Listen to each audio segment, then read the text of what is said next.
ओम शांति। 23 जुलाई 2026 के ईश्वरीय महावाक्य। सुनते हैं मुरली के मुख्य पॉइंट्स। बाबा ने कहा, बाबा कहते हैं तुम बच्चों को इस पतित दुनिया में फैशन नहीं करना है। तुम्हें तो मैं ऐसी दुनिया में ले चलता हूँ जहाँ नेचुरल सुंदरता रहती है। बाबा ने कहा, स्टूडेंट में नंबर वार तो होते ही हैं। राइट से लेकर शुरू करते हैं first class, second class, third class. फिर बाबा ने कहा, यह संगम युग जिसमें मनुष्य पाप आत्मा से धर्म आत्मा बनते हैं, इसलिए इसको धर्मायु युग कहा जाता है। अब तुम समझते हो कितना मीठा बाबा है जो हमको स्वर्ग का मालिक बना रहे हैं। फिर बाबा कहते हैं, जो बच्चे अपने आप से, अपने पुरुषार्थ व सर्विस से, ब्राह्मण परिवार के संपर्क से सदा संतुष्ट रहते हैं, उन्हें ही संतुष्ट मणि कहा जाता है। फिर बाबा कहते हैं, मीठे बच्चे, अभी तुम्हें ज्ञान दान कर धर्मात्मा बनना है।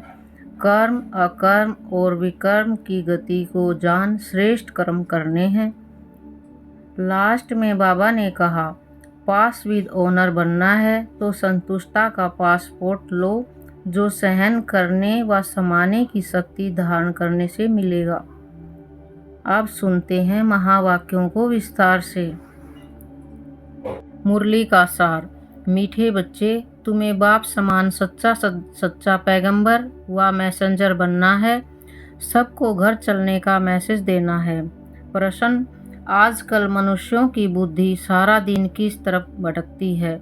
उत्तर, फैशन की तरफ। मनुष्यों को कशिश करने के लिए अनेक प्रकार के फैशन करते हैं। यह फैशन चित्रों से ही सीखते हैं। समझते हैं पार्वती भी ऐसे फैशन करती थी, बाल आदि बनाती थी।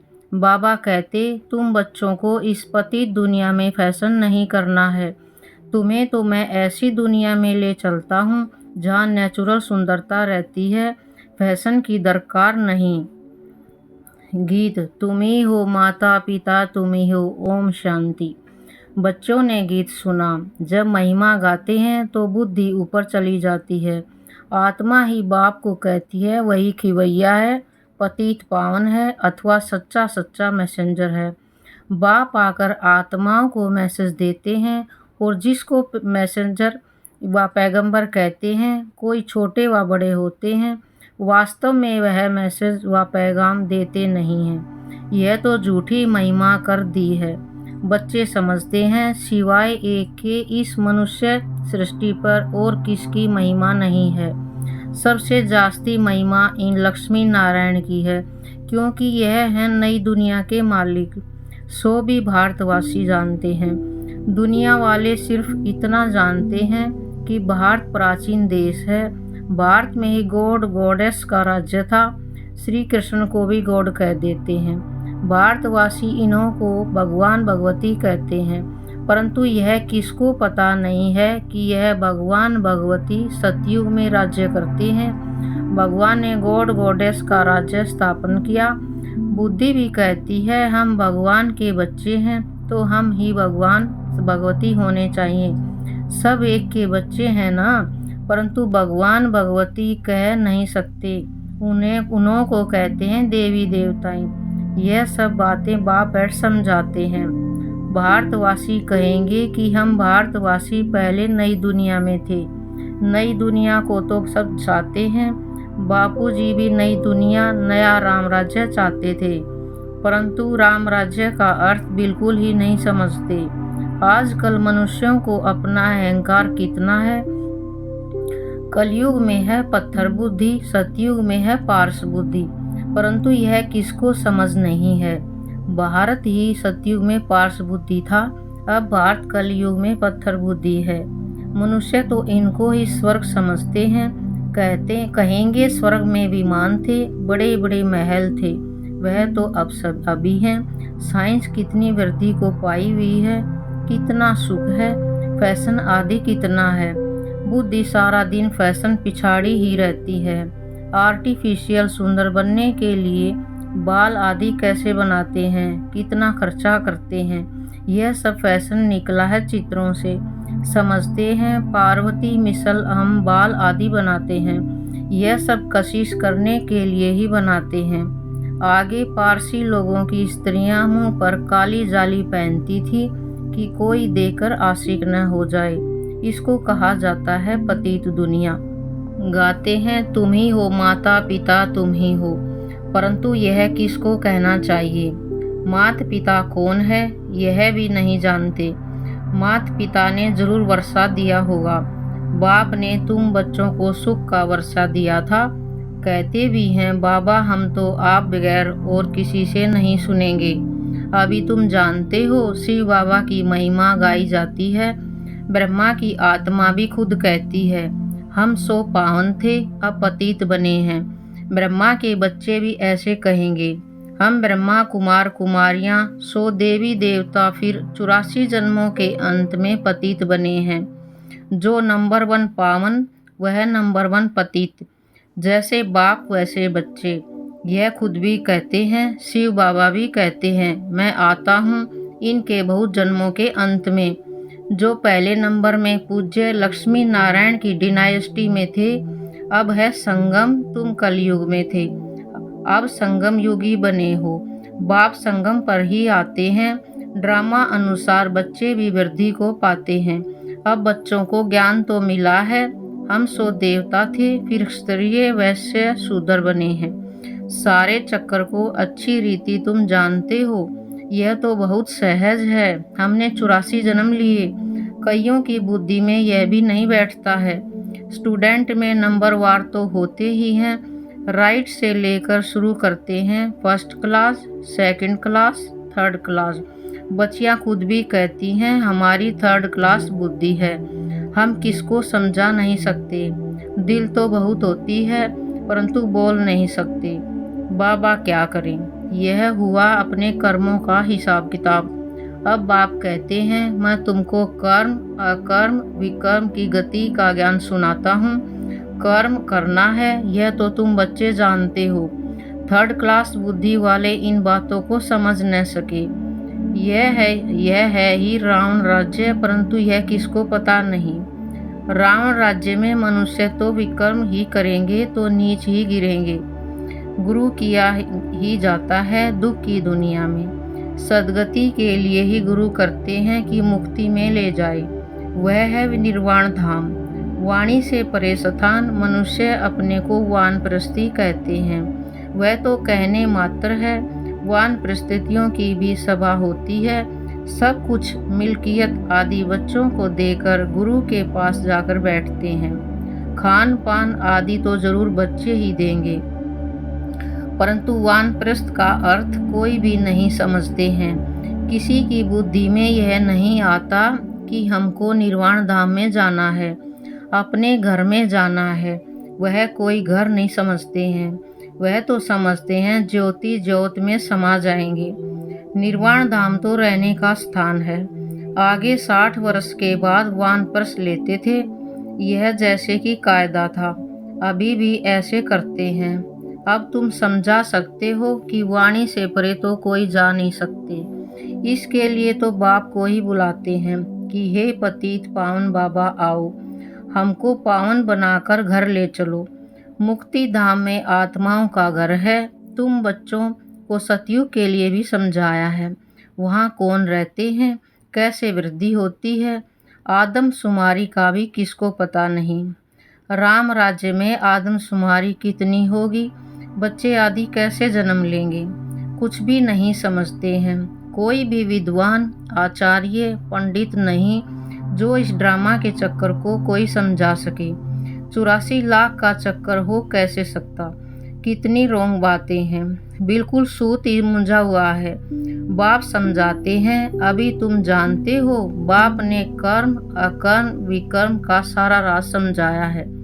सतयुग में तुम्हारे कर्म अकर्म हो जाते हैं, वहाँ कोई बुरा कर्म होता ही नहीं, इसलिए कर्म अकर्म हो जाते हैं। यहाँ मनुष्य जो भी कर्म करते हैं वह विकर्म हो जाते हैं। अभी तुम बच्चे जानते हो, हम छोटे बड़े सब की सारी दुनिया की वानप्रस्थ अवस्था है। सब वाणी से परे जाने वाले हैं। कहते हैं, हे पतित पावन आओ, हमको आकर पतित से पावन बनाओ। परंतु जब तक पावन नई दुनिया नहीं है, यहाँ पतित दुनिया में पावन तो कोई रह न सके। यह जो भी पतित दुनिया है, सब खत्म हो जानी है। तुम जानते हो, हमको फिर नई दुनिया में जाना है। कैसे जाएंगे? यह सारी नॉलेज है। यह नई नॉलेज, नई दुनिया, अमरलोक व पावन दुनिया के लिए तुम अभी संगम पर बैठे हो। यह भी जानते हो, दूसरे जो भी मनुष्य हैं, ब्राह्मण नहीं हैं, वह कलयुग में हैं। हम सब संगम पर हैं, जा रहे हैं सतयुग में। बरोबर वह संगम युग है। वह तो है ही स्वर्ग। उनको संगम नहीं कहा जाता, संगम है अभी। यह संगम युग सबसे छोटा है। इसको लीप युग कहा जाता है, जिसमें मनुष्य पाप आत्मा से धर्म आत्मा बनते हैं, इसलिए इसको धर्माऊ युग कहा जाता है। कलयुग में सभी मनुष्य अधर्मी हैं, वहाँ तो सभी धर्मात्मा होते हैं। भक्ति मार्ग का कितना बड़ा प्रभाव है। ऐसी पत्थर की मूर्तियाँ बनाते हैं जो देखने से ही दिल खुश हो जाए। वह पत्थर पूजा। शिव के मंदिर में कितना दूर दूर जाते हैं पूजा के लिए। शिव का चित्र तो घर में भी रख सकते हैं, फिर इतना दूर दूर क्यों भटकना चाहिए? यह ज्ञान अब बुद्धि में आया है। अब तुम्हारी आँख खुली है, बुद्धि के कपाट खुले हैं। बाप ने नॉलेज दी है। परम पिता परमात्मा इस मनुष्य सृष्टि का बीज रूप, ज्ञान का सागर, नॉलेजफुल है। आत्मा भी वह नॉलेज धारण करती है। आत्मा ही प्रेसिडेंट आदि बनती है। मनुष्य तो देह अभिमानी होने के कारण देह की ही महिमा करते रहते हैं। अभी तुम समझते हो, आत्मा ही सब कुछ करती है। तुम आत्मा 84 जन्मों का चक्कर लगाए बिल्कुल ही दुर्गति को पाई हुई हो। अभी हम आत्मा ने बाप को पहचाना है, बाप से वर्षा ले रहे हैं। आत्मा को शरीर तो जरूर धारण करना पड़े। शरीर बगैर आत्माएं कैसे बोलें, कैसे सुने? बाप कहते हैं, मैं निराकार हूँ, मैं भी शरीर का आधार लेता हूँ। तुम जानते हो, शिव बाबा इस ब्रह्मा तन से हमको सुनाते हैं। यह बातें तुम ब्रह्मा कुमार कुमारियाँ ही समझाते हो। तुमको अब ज्ञान मिला है। ब्रह्मा द्वारा आदि सनातन देवी देवता धर्म की स्थापना होती है। वही बाप राजयोग सिखा रहे हैं। इसमें मूंझने की बात ही नहीं। शिव बाबा हमको समझाते हैं, फिर हम औरों को समझाते हैं। हमको भी सुनाने वाला शिव बाबा ही है। अभी तुम कहेंगे, हम पतित से पावन बन रहे हैं। बाप समझाते हैं, यह ही पतित दुनिया रावण का राज्य है ना। रावण पाप आत्मा बनाते हैं, यह और कोई भी नहीं जानते हैं।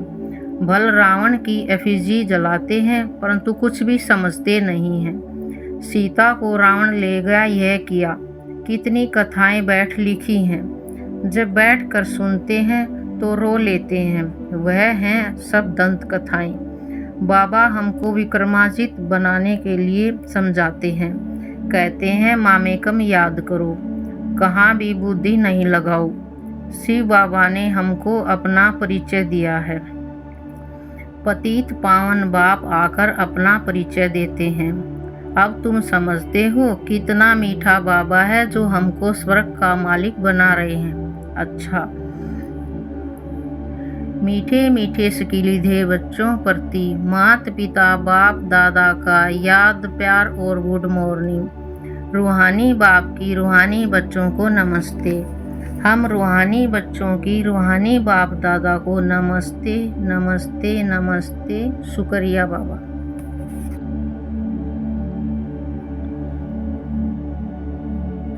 धारणा के लिए मुख्य सार। पहला, कर्म अकर्म और विकर्म की गति को जान श्रेष्ठ कर्म करने हैं। ज्ञान दान कर धर्मात्मा बनना है। दूसरा, यह वानप्रस्थ अवस्था है। इन अंतिम घड़ियों में पावन बनकर पावन दुनिया में जाना है। पावन बनने का मैसेज सबको देना है। वरदान। पास विद ऑनर बनने के लिए सर्व द्वारा संतुष्टता का पासपोर्ट प्राप्त करने वाले संतुष्ट मणि भव। पास विद ऑनर बनने के लिए सर्व द्वारा संतुष्टता का पासपोर्ट प्राप्त करने वाले संतुष्ट मणि भव। जो बच्चे अपने आप से, अपने पुरुषार्थ व सर्विस से, ब्राह्मण परिवार के संपर्क से सदा संतुष्ट रहते हैं, उन्हें ही संतुष्ट मणि कहा जाता है। सर्व आत्माओं के संपर्क में अपने को संतुष्ट रखना व सर्व को संतुष्ट करना, इसमें जो विजयी बनते हैं वही विजय माला में आते हैं। पास विद ऑनर बनने के लिए सर्व द्वारा संतुष्टता का पासपोर्ट मिलना चाहिए। यह पासपोर्ट लेने के सिर्फ सहन करने व समाने की शक्ति धारण करो। स्लोगन। रहम दिल बन सेवा द्वारा निराश और थकी हुई आत्माओं को सहारा दो। रहम दिल बन सेवा द्वारा निराश और थकी हुई आत्माओं को सहारा दो। अव्यक्त इशारे। ज्वाला स्वरूप स्थिति में रह शक्तिशाली याद का अनुभव करो। पावरफुल याद के लिए सच्चे दिल का प्यार चाहिए। सच्ची दिल वाले सेकंड में बिंदु स्वरूप बाप को याद कर सकते हैं। सच्ची दिल वाले सच्चे साहिब को राजी करने के कारण बाप की विशेष दुआएं प्राप्त करते हैं, जिससे सहज ही एक संकल्प में स्थित हो ज्वाला रूप की याद का अनुभव कर सकते हैं। पावरफुल वाइब्रेशन फैला सकते हैं। सच्चाई की शक्ति के कारण दिमाग भी समय पर युक्ति यथार्थ कार्य कराता है। कोई भी उल्टा कार्य हो नहीं सकता। ओम शांति।